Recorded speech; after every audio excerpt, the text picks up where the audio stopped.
Hello everyone and welcome to a new Beast Perspective video on my channel. I'm Adam and I butchered that title, Beast Quest Retrospective video. Today I'm doing tonight really, look at the outside world, there's no light coming from it because it's nighttime. It's also just gone 7. So yeah, we're in the winter so nighttime comes earlier. Fair enough. Alright, so this is the Beast Quest Series 5 retrospective video. And I normally do them in groups of 2, so expect the Series 6 retrospective videos to be coming out shortly after this one, if anything immediately after. Whether they're recorded on the same day or not, I don't know, but I'm running a bit low on time, so I don't know if I'm going to be able to get it done. I hope I do though.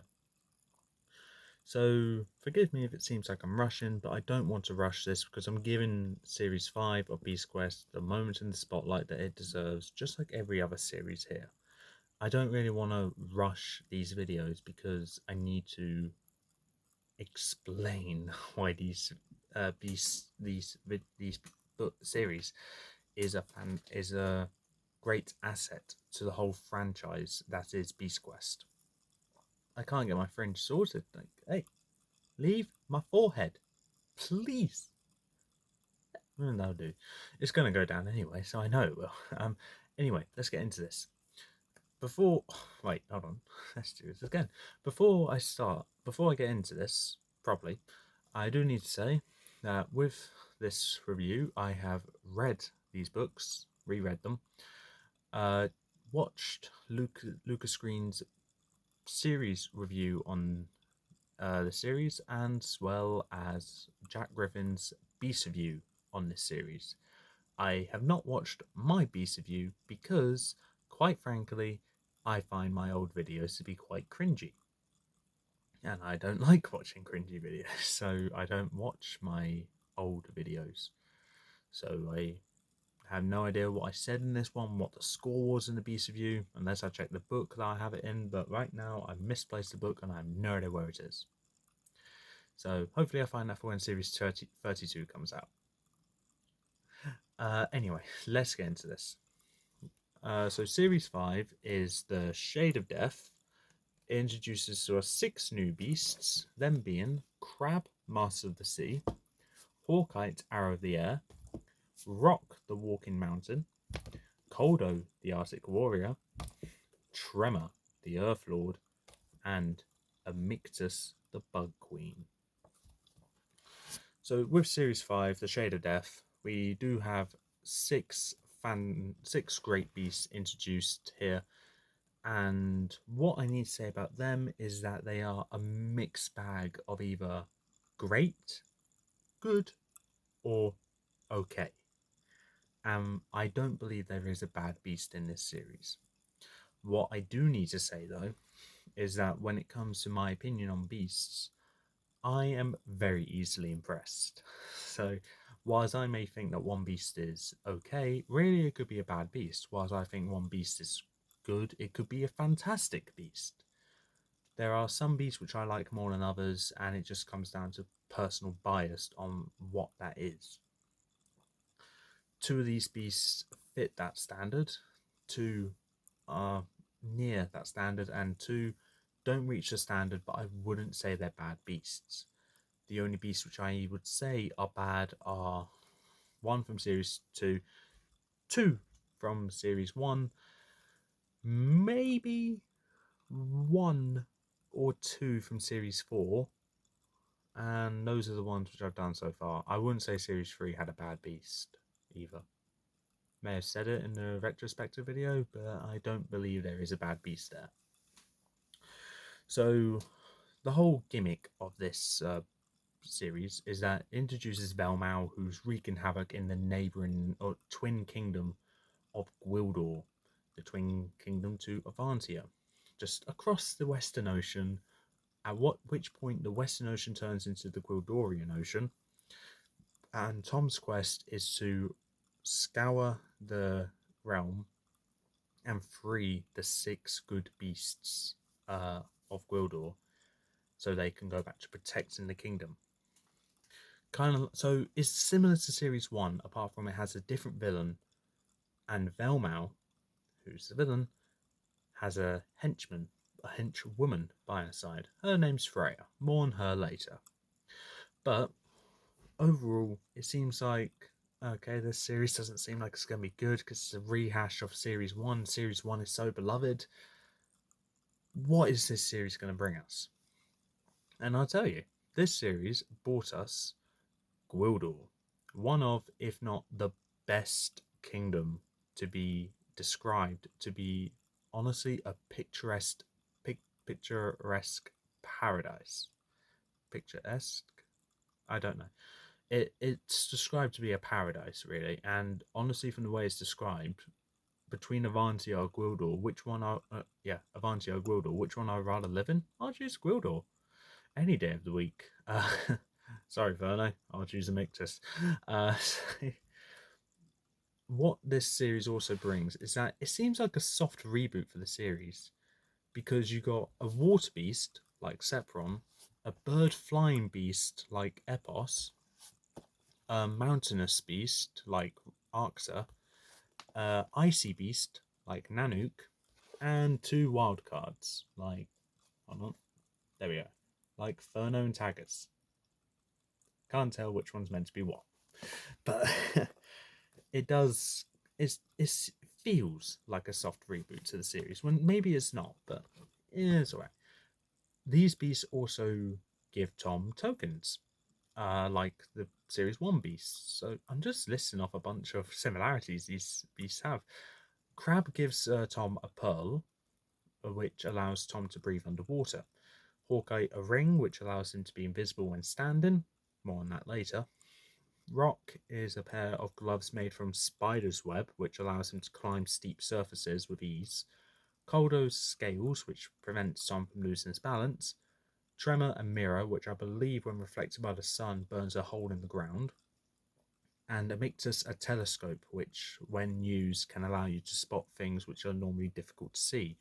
For example, anyone wearing the ring. But what I like to say about these items is that they are interesting, but they also seem a bit inconvenient to kind of carry around, especially the mirror and the scales, maybe the telescope as well. The others seem okay to carry around, but the scales especially don't seem that convenient to carry. Maybe they're just microscopically small, or do you just put them in a backpack or something? What do you do with them? Anyway, so I'm going to go through each beast one by one, explain what is causing them to go crazy or mad, what I like about these beasts, and what I personally think about these beasts. So, with that, let's get started. Starting off with Crab, Master of the Sea. The the thing that was affecting him, making him go mad, is actually a piece of venom some green venom that was on his pincer, which Tom was just able to rub off, and Crab went back to being a good beast, and that caused a lasting effect throughout most of the series, with Tom's hand becoming poisoned or excruciatingly painful. So that kind of makes Tom's future victories more impressive because he's fighting whilst literally handicapped. But the fight does seem a bit rushed, so I'll agree with Jack on that one when he said this fight seems rushed. But it makes sense because it's an underwater fight. Tom can't hold his breath forever, so you'd want that fight to be rushed. And whilst yes, it's rushed, it can be a bad thing. I think in this case it's a good thing because you're because you're fighting underwater, you can only hold your breath for so long. And fighting the beast whilst doing that, I am perfectly fine with this fight being rushed. Abilities are a bit generic, I'll be honest, and the design does look great for a crab beast. It could have gone with just a very, very simple crab beast, but no, they elevated it, made it look great. Plus, the first impression we get of Crab when Tom meets him is where Crab grabs a shark, cuts it in half, and then eats each half of it. So, oh, okay, starting off with a bang. Overall, though, Crab is a great start to the series, honestly, and I absolutely adore this starter. Would I say it's the best starter? No, but it does have the points of where it sets up the story, tells you what you're going to expect, and starts off with a very good beast. Or, in my opinion, a good beast. But moving on to Hawkeye, Arrow of the Air. What was affecting her, causing her to go bonkers, is actually some feathers on her wing, which are green. In case you're not seeing a theme here, the series is called The Shade of Death. The shade is green. So with Hawkeye, what I like about her is actually her design. I personally, whilst this book described Hawkeye to be a hideous looking beast, on the cover, I can't see it because to me it just looks majestic and kind of beautiful to an extent. I its abilities are her abilities are all right, but her fight I like. I like the whole farmland kind of setting that she has. Then it goes into an aerial battle, which I also like as well. So it hits a bunch of home runs for me, making this a great beast in my opinion. The only downside is the token, which is kind of useless because if you're wearing a ring which makes you invisible whilst you're standing still, what's the point in having it when you're in a fight? Because yes, you get avoid to get hit, but you can't hit them either. So yeah, that is my problem with Hawkeye. Well, the token anyway. This doesn't really affect Hawkeye. Another reason why I do have a bit of an attachment to Hawkeye is actually because of her performances in Battle of the Beasts, my tournament which I host. In both tournaments she was in, she was described to be an exceedingly violent beast to the point where she would kill any beast and then kill them again. She would go over the top overkill on them, and it was kind of amusing for me to just do. So may have a bit of a problem up here for me, but yeah, that is why she is up. I'm aware that she's probably not the most popular beast of the series, but to me, she is one of the best, and that is all I can say about her. To me, Hawkeye is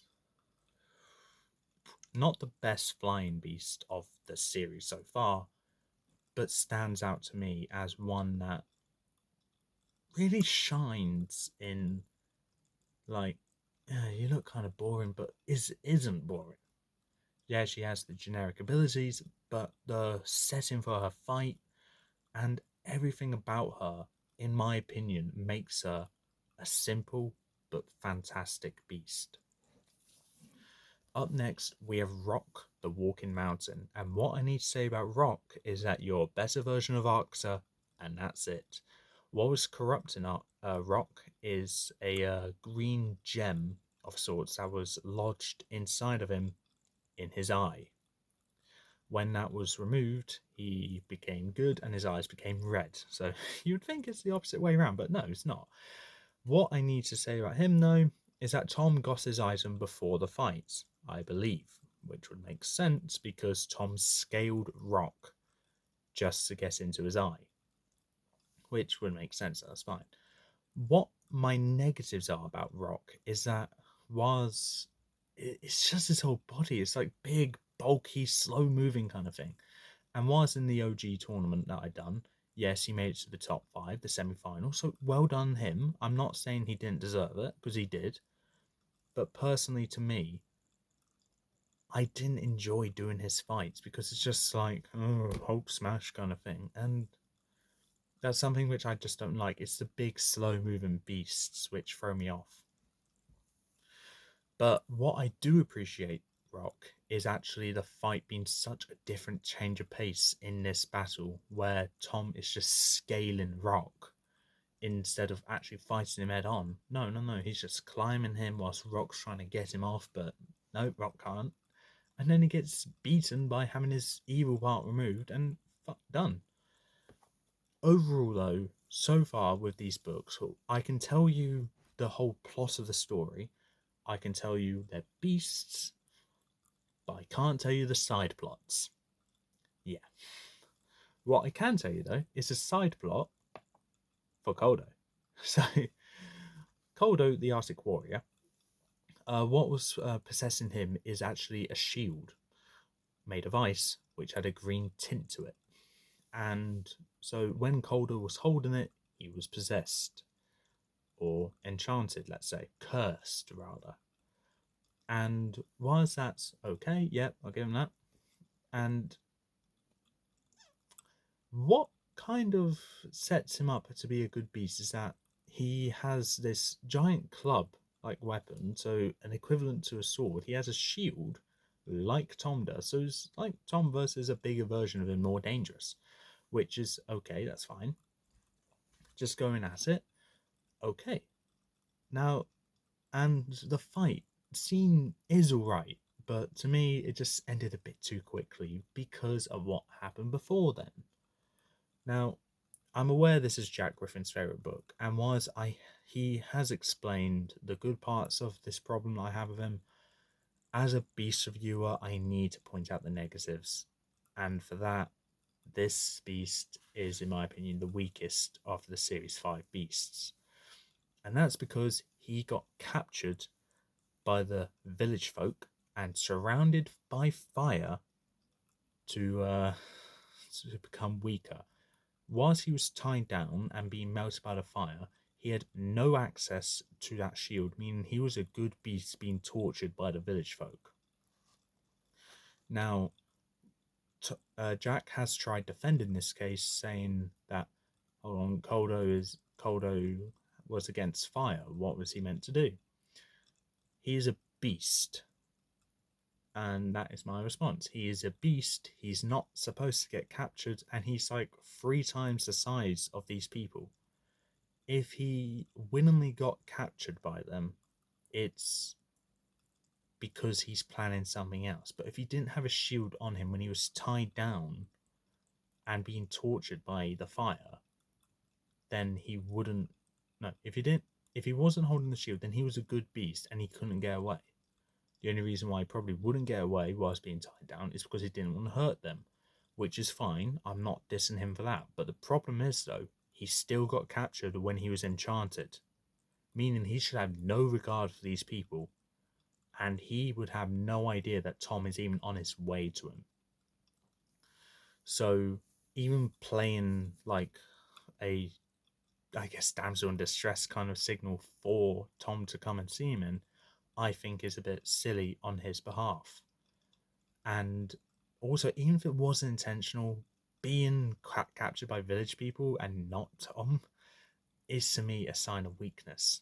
And whilst Jack agrees with me about the sign of weakness part, but highlights a good part about people actually capturing Koldo with power of teamwork, I can't say that Koldo gets good points for me here.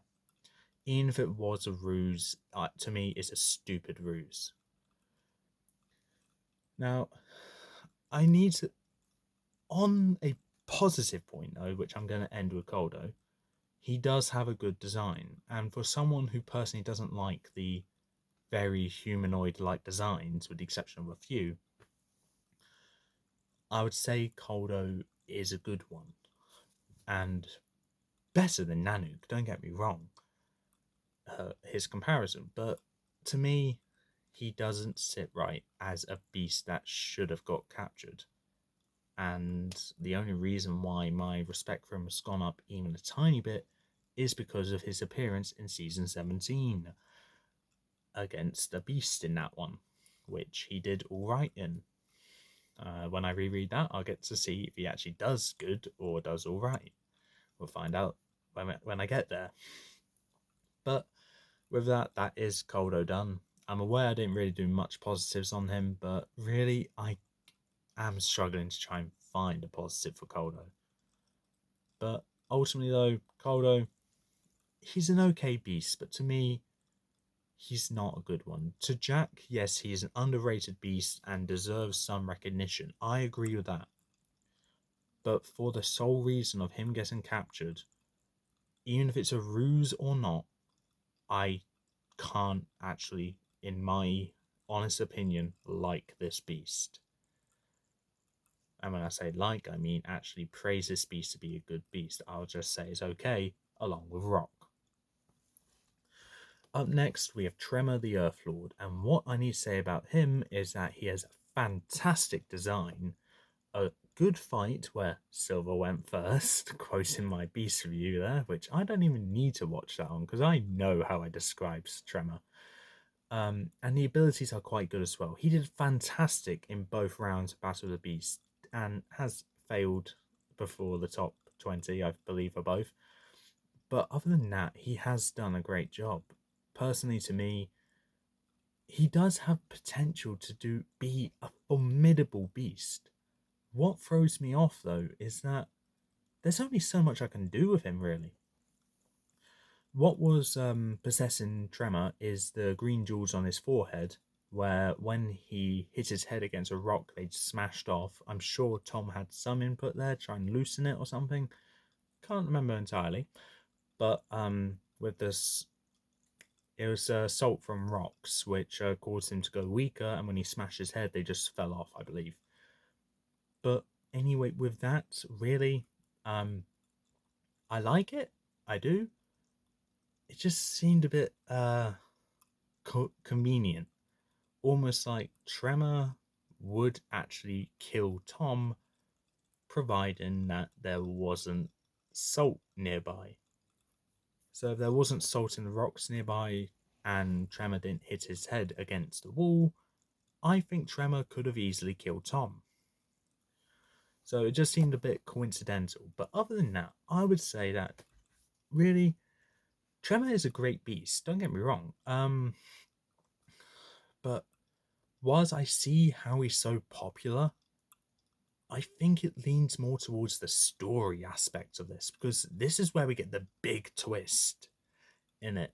And then book 6 is just continuing on that big twist to the point where, hold on, what? Um, yeah, we get to the big twist. We continue on with that big twist, and then it ends on a cliffhanger. But let's get to book 6. Amictus the Bug Queen. Now what's possessing her is a needle from a fruit that's impaled in her mandible.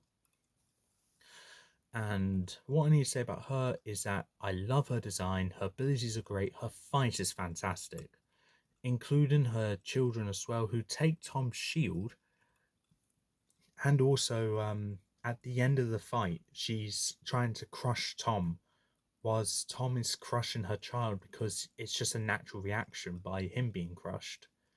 And Tom had to continue crushing the child to free Amixus. It's difficult to watch, and to know that they all survived is a great thing to say, great thing to see. That is honestly fantastic. And then we go on to the continuation of the twist, where we go to the continuation of the twist, and then it ends on a cliffhanger. For Amixus, to me, she is the beast of Gwildor. And what I mean by that is that I do not have a single piece of problem with her. To me, she is the beast of Gwildor, which sums her up to be.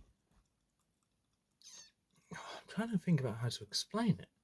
She is the best beast of Gwildor, in my opinion, with a fantastic location. The Rainbow Jungle. It sounds intriguing as well.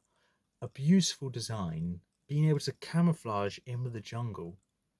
I just love it. I love everything about Amixus, and Amixus is what kicked off my liking for bug beasts. And while she did get surpassed as my favourite bug beast only one season later, Amictus stands out to me as a bug beast which, in my opinion, is probably one of the most badass ones. And yes, that is rivaled at the next series later, where there's a constant debate on which bug beast is better. And whilst my answer does change from one to the other, to the other, to the other, I do have my mind set on which one I believe is better. But to me, both of those bug beasts are fantastic, top tier beasts. And I'm gonna keep my opinion quiet because I think I need to talk about the other one first before I choose between them. But with Series 5 wrapped up, the big twist here was that Freya Velmal's henchman, is not only the mistress of the beasts of Gwildor, who went missing, she is also Tom's mother. Tom's long lost mother is a henchman to Velmal, who was cursed, and then when she snapped out of it, she got poisoned and then taken off to another realm. Now, what I need to say is actually a bit of an interesting conversation, which I hear from both sides of the story.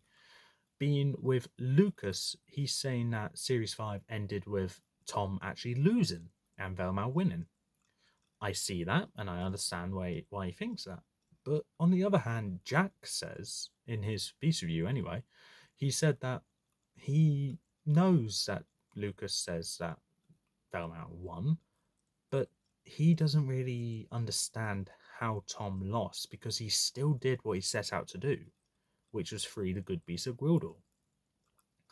Hearing both sides of this conversation and being the bystander in this actually very interesting conversation, I'd love to continue this conversation down in the comments because I'd just love to know how it'll end.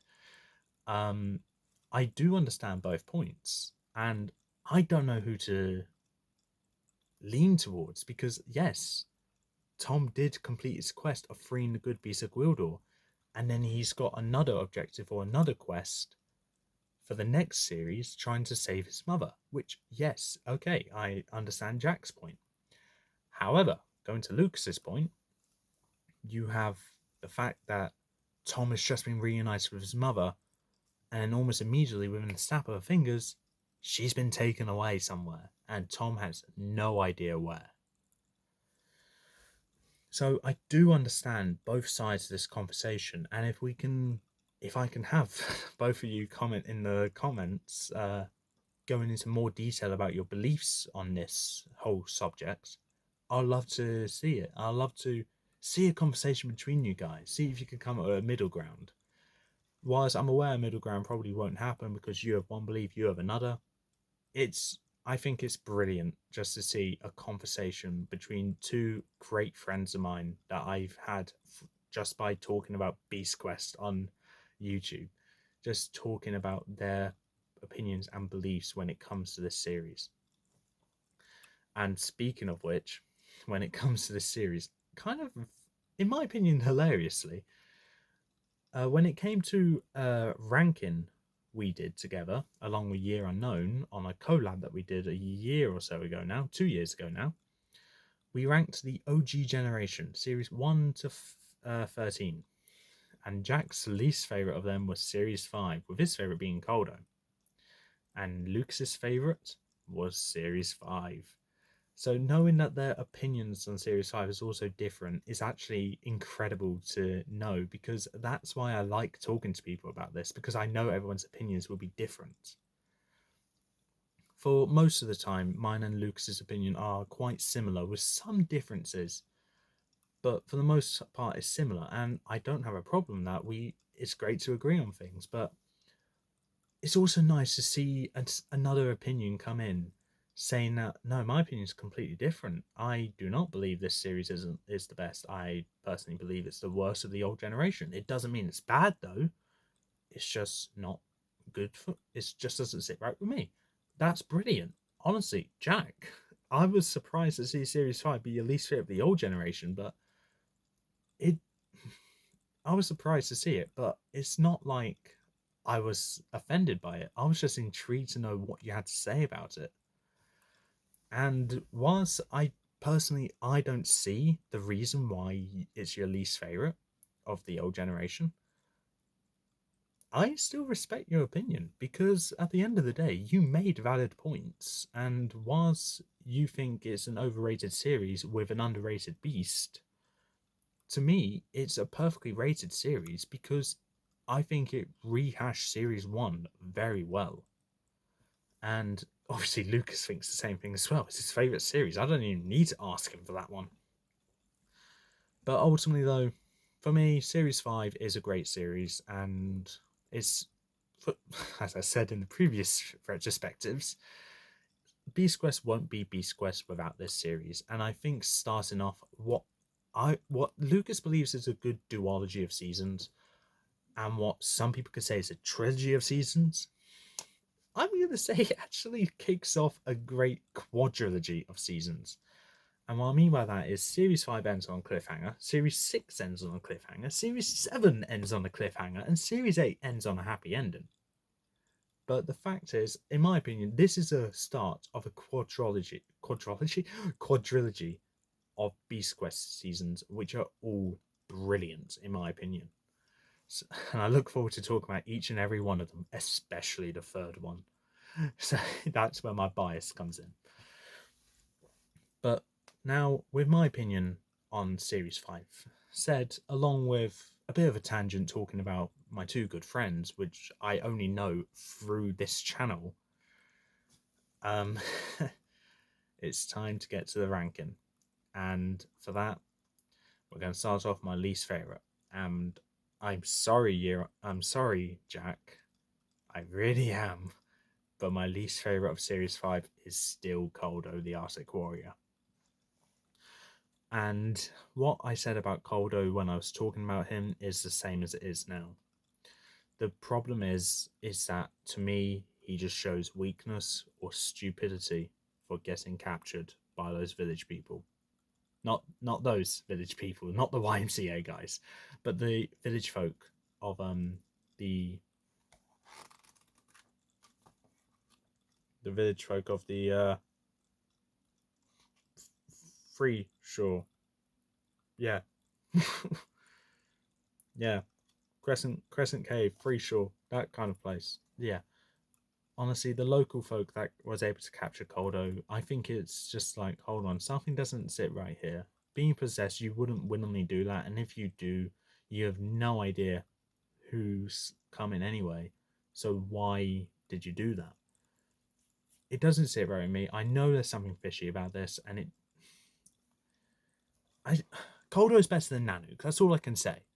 But that's no competition. But to me, Koldo is an okay beast.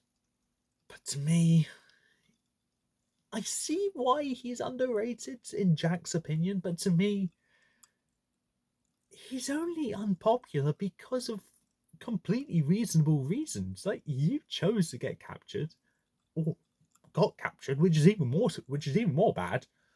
So you're either stupid or weak, and yet he's somehow underrated. I'm sorry, Jack. I can't understand that. If you can please explain why you think he's underrated in the comments, that'd be great. But to me, I can't see Koldo being an underrated beast. I see him being perfectly rated because, honestly, at least he's in a good series. But he gets carried by the rest of the books, except for Rock, which is my 5th place. I will give you that, Jack. Rock is not a great beast on this series. And surprisingly, I think this is the most unpopular book of Series 5 between myself, Jack, and Lucas. I have no idea what Lucas's opinion on this beast is.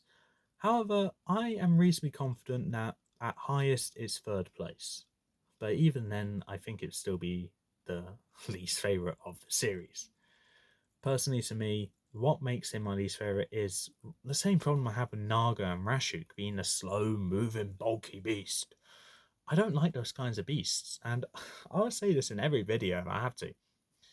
What throws me off about Rock is the slow movingness. I liked the fight in the book, but I can't even remember much from it. I don't even know if what I said about his fight is actually true or not. It sounds about right, but is it though? I don't know. But anyway, you're better than Answer. That's the best you're gonna get. 4th place, we have Crab, Master of the Sea. Now, what Crab does have going is that he is a great starter to the series. He sets up the standard that this series and this season's beasts should have. So well done, Crab. Your negative, though, is that you're not as good as Sephiron. You're better than Naga, maybe. You're better than Zephyr, definitely. Are you better than Sephiron, though? No. No, I can't see Crab being better than Sephiron. And whilst, yes, I think, yeah, yeah, I know Jack agrees with me on this one because he likes Sepron. Um, I believe you do. Crab is still a good beast in my opinion. Yeah, literally good. But to me, yeah, I don't really know what I can say about him because whilst in my opinion he's a good starter and a good water beast, don't get me wrong, I can't really remember much from him. I remember bits and bobs from Zephyr. I remember bits and bobs from Naga. I remember bits and bobs from Sepron, but do I remember bits and bobs from Crab? No. So yeah, unfortunately, Crab just lies in the center as a bit of a forgettable beast to me. So much for being positive, but yeah, that is just my opinion. I'm afraid, but I do appreciate what Crab has going for him, and I have highlighted them because they could have done like a simple crab, but no, they picked a crab, they elevated it. Plus, I love the shade of yellow that's actually on crab. It doesn't really look sickly, but it doesn't look like too bright where it blinds you. It just looks great. It does look great. Plus, the first introduction he has with Tom is a bit random, but also kind of funny. And no, not really funny. Yeah, funny, but cool at the same time. So I'll give Crab that as being quite a good beast. Now, third place, we have Tremor the Earth Lord. What do we have to say about you?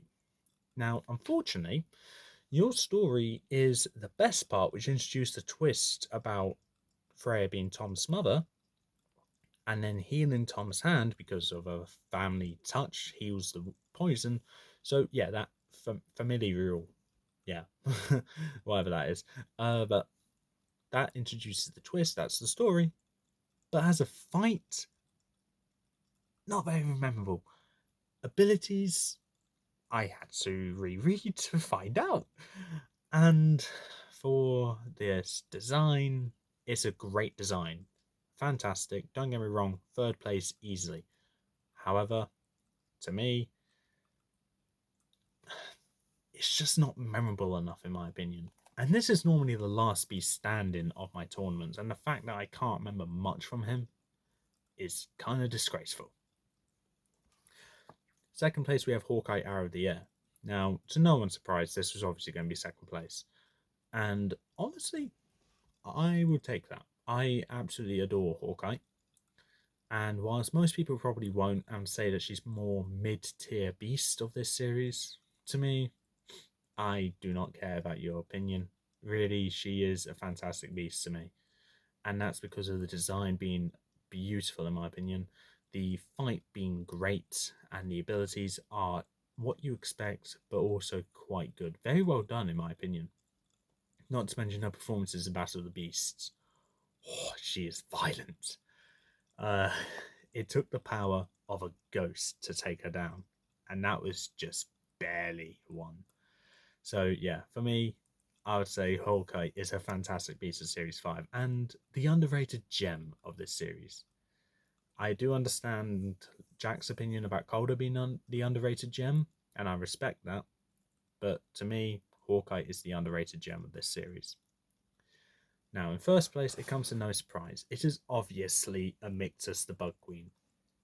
Now, unlike Hawkeye and Tremor, Amictus actually dies in round one of both the tournaments. So the fact that Amictus is actually number one, what makes her number one? And it's for the simple reason of how iconic I believe she is as a not only a beast, but a book. Because normally when you think of Beast Quest, you think of Furno, yes. And then maybe Epos, but who do you think after that? To me, it's Amictus. Because Amictus is quite a common appearance throughout the series because she appears in Kajin and I believe another book as well. But she also kind of, in my opinion, I'm trying to figure out how to word this. In media, you get Furno, you get Epos, sometimes Slivka, but then you get Amictus, and Amictus just stands out to me as this sleek design for an interesting beast, which got me obsessed with the bug beasts. And that is why Amictus number one to me, because she got me obsessed with the bug beasts. Being the first proper one, ignoring Arachnid. Yeah. And that pretty much is the only reason why she is number one. Other reasons is for great abilities, a great fight, and a fantastic ending to a really good series. And in my opinion, a great one. Was my opinion is not the same as Jack's, I do appreciate his opinion and would love to hear more points on why he thinks Series 5 is an overrated series. But whilst I don't believe it's as perfect as Lucas probably personally believes it is, because it's his favourite series, I would say it's a very good series that continues from Series 4 quite well, and if it's a soft reboot to the series, it's a great soft reboot, come on. And it starts off with a bang being Crab, and it ends on an explosion from Amictus. So, yeah, this is what I need to say about Series 5. As for that, that is the end of this retrospective video. When I upload this, I do not know, but what I do want to know is I want to know what Lucas thinks about this retrospective, because this is his favourite series. I want to do it justice for him for being a great friend that after so long of knowing him, 6 years, I I feel like it's only fair that I give his personal favourite series justice and giving it the retrospective that it deserves. And quite frankly, being the longest retrospective so far, I hope I gave it justice. Yes, I know I was rambling on for a few bits. I'm even doing it now, but that's just me. I like rambling. I talk about random things. I sometimes go completely off topic to talk about stuff that people don't even know what I'm talking about. But that's just me. And that's why I can picture people thinking I'm annoying. To me, I believe I'm annoying at times. But really, when you get catch me on a good day, and I'm talking about something which I care a lot about, being Beast Quest, especially books that I like about it, I will talk for ages. So with that, be prepared for Series 7. And for that, that's all for this time. If you like what you saw, leave a like, leave a comment, definitely subscribe, press the notification bell down in the corner below. I'll see you for the Series 6 retrospective, and I'll see you next time.